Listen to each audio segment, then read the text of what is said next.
Hello and welcome. My name is Amy Vaughn. I'm a doctoral candidate at the University of the Cumberlands. Today I want to talk about moral injury related to military trauma.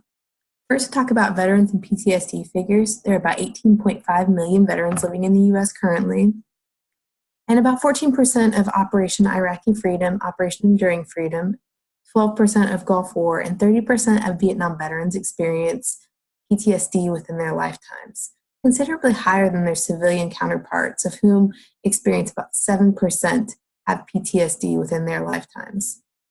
These statistics have encouraged researchers and clinicians alike to invest time and resources into ensuring effective PTSD interventions. So, post-traumatic stress disorder is a psychiatric disorder that can occur in people who have experienced or witnessed a traumatic event such as natural disaster, serious accident, terrorist attack, war, combat, rape, or other personal assault. Military deployment specific can include, but is not limited to, killing another individual, experiencing being a part of or the aftermath of a mass casualty, having your vehicle shot at, improvised explosive devices, and so on. These individuals have an experience of fear for their life. And people with PTSD continue to have intense, disturbing thoughts and feelings related to their experience that last long after the traumatic event has ended. And it impacts different aspects of their life, such as social, family, and occupational.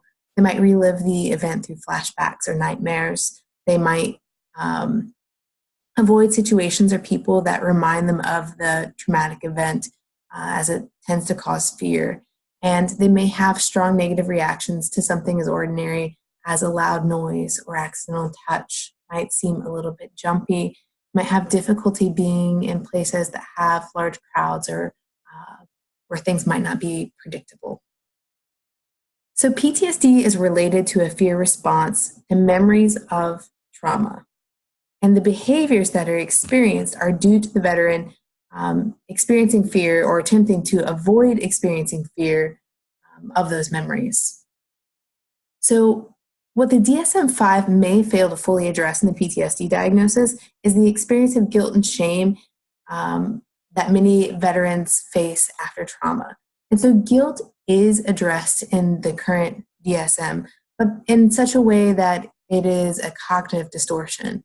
And what we argue is that guilt and shame can be an experience veterans have related to military trauma that is actually not a cognitive distortion, but a real and accurate assessment of what has happened. And so there's no set operational definition, but over 16 definitions exist to define this concept that has come about called moral injury. The two most widely definitions for moral injury that are accepted by researchers is perpetrating, failing to prevent, bearing witness to, or learning about acts that deeply transgress deeply held moral beliefs and expectations, and betrayal by a person in a position of power. In this case, moral injury is experienced by the victim or the perpetrator. So to develop moral injury, the wartime experience has to violate an individual's morals or values and continue to be unresolved, and thus creating dissonance within that individual. Simply being exposed to a potentially morally injurious event doesn't necessarily mean a person's going to develop moral injury. It's rather that it occurs when the veteran fails to make meaning of and accommodate the event into his schema. So moral injury can occur when the values and obligations of being a soldier collide with the personal values and moral code of the soldier just as an independent cultural human being. So, for example, and if an independent human being's personal value is thou shalt not kill. You shouldn't harm another human being. But related to the duty of being a soldier to protect himself or someone else, he had to kill another individual. The value of I shouldn't harm somebody and the action that I did kill somebody are conflicting with one another and can cause a lot of cognitive pain for that individual. Maybe it's that women and children are innocent, and by the acts of what happened, maybe there were people in the village that were harmed accidentally, or maybe we witness somebody harming individuals or doing unnecessary damage to people's property. And if you hold the belief that you shouldn't harm people, you shouldn't do damage to innocent people, and either you yourself or people that you work with, harm other people or damage their property unnecessarily, that could cause a lot of internal conflict. That could cause a lot of guilt and shame for what either you did or what your peers did and you failed to prevent. And so examples of moral injury, again, this can be when the veteran was the transgressor or was aware of it as somebody else was the transgressor. It could be situations where the veteran was just engaging in self-defense. Could be indirect harm like artillery fire. Could be situations where the veteran failed to prevent harm. They knew that an individual was doing something that was wrong and they failed to stop it. They didn't do anything about it. Disproportionate violence, so killing unnecessarily, torture, harming individuals when it just wasn't needed, damaging property unnecessarily. Again, in these particular situations, when it comes to disproportionate violence, it is, maybe there was a certain amount that had to be done, but it went well above and beyond that. In situations of betrayal by trusted others and systems, it can be either the person as the leader or the person who experiences the betrayal. And these include putting others at risk, especially when one doesn't put themselves at risk, abusing a position of power, and rejection by others due to service or injury. So due to service might be like what Vietnam veterans experience when they returned from war. A lot of them got some pretty nasty receptions from the community in the US. For injury, some people might experience betrayal when they're injured in service and then they're no longer allowed to serve and they feel a sense of betrayal to the service for what they feel like kicking them out. And so there are some symptoms that you can look for when you're trying to assess for moral injury, and that is the primary ones are guilt, shame, and or anxiety. Some secondary symptoms you could see might be spiritual concerns. So again, if the values and beliefs are related to the spiritual self and the laws of my spirituality say that you shouldn't do these things, you might see that there. Loss of trust of self. I know I shouldn't have done these things. I know they're wrong and I did them anyway. Issues related to meaning of life. Maybe it's I am bad. Maybe it's the world is bad. Maybe it's how could these things happen? Depression, anxiety, re-experiencing, avoidance, poor physical health, and social isolation. And that might be related to when it comes to guilt and shame. If I feel guilt and shame about what I've done, then I might worry about what other people might think if they knew about what I did. And so I might isolate myself from other people for fear of either what they might think about me or what they might do to me. Now, there's a difference between a normal response and pathology. So we would expect when somebody does something that goes against their values and their beliefs that they would experience guilt and shame. That's a normal response. It's healthy. When it becomes pathological, when it becomes a problem, is when they fail to make meaning. So it goes beyond that healthy response of, oh, this isn't, I shouldn't have done that. I should try to find some way to fix this, make meaning, or, make amends if it's possible. But these individuals, it sticks with them for much longer, and that dissonance continues over time, and that's how we get to these secondary symptoms. So if we're going to assess for moral injury, there are some assessment inventories to look for exposure to potentially morally injurious events. Additionally, some interview techniques might be to directly ask about exposure, ask questions about their military experience. Were they directly in the line of fire? Were they ever engaged in combat?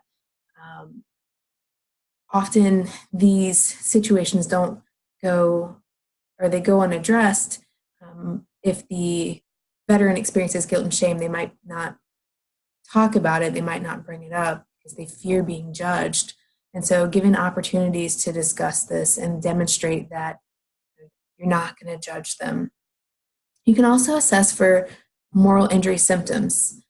Again, there are some assessment inventories that can help you out, but you can use also some interview techniques to explore the symptoms if you see that they're present. So if you see the guilt and the shame and the anxiety, then to investigate that a little bit to see if it is a cognitive distortion or if it's a real and accurate assessment that this person has truly violated their morals, their values, their beliefs, and that they need to address that violation. And so there might be some issues with using traditional PTSD interventions for moral injury. And mainly it's because they're not specifically designed to address moral injury. So prolonged exposure and cognitive processing therapy are two of the frontline interventions for post-traumatic stress disorder and the most frequently used for Veterans Affairs and Department of Defense. And prolonged exposure, it works to decrease that fear response by exposing the individual to that trauma narrative and hopefully experience extinction by them realizing it's a safe situation and so on. But if an individual did that and they were experiencing moral injury and they were continuously remembering that situation but not processing that that experience and not addressing the guilt and shame that went along with that, then one might not experience the benefit that it ideally would get, but two, it might actually cause more issues if they weren't allowed to process that and instead we're just constantly reminiscing that experience. And with cognitive processing therapy, again, we talked about treating that guilt and shame as a cognitive distortion. And so we want to make sure that when we're addressing moral injury that we don't treat it as a cognitive distortion because it's a real and accurate evaluation. Now, some researchers have talked about the potential of modifying prolonged exposure cognitive processing therapy in a way to also address moral injury, that it's possible to do so. One of the difficulties about doing something like that is that these interventions were validated just as they are and are meant to be used in a very particular way. And they're not designed to be modified in a particular way. So it would really require a good understanding of the therapeutic interventions to be able to do that. Some recommendations instead to utilize specific treatments to intervene with moral injury. First and foremost, just providing an opportunity to talk about morally injurious events. Again, many people have avoided talking about this due to the stigma, especially related to fear, like if I'm going to be rejected because people are going to find out what I did and they're not going to accept me as I am. And then working on a process that focuses on forgiveness of the self or others. If possible, making amends, finding a way for this individual to come to terms with what's happened and in some way, whether it be working with a moral authority or finding a way to give back to the community, somehow that they're able to try to work towards making amends if it's possible and building that sense of forgiveness so they can move forward with their lives. There are two therapeutic interventions that are being developed and they are being funded by the Departments of Defense and Veterans Affairs.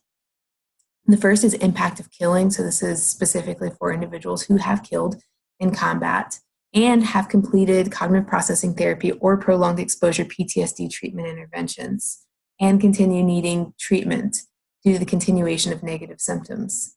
And, it's a big implication that 2/3 of veterans that complete CPT or PE still have meet the diagnostic criteria for PTSD.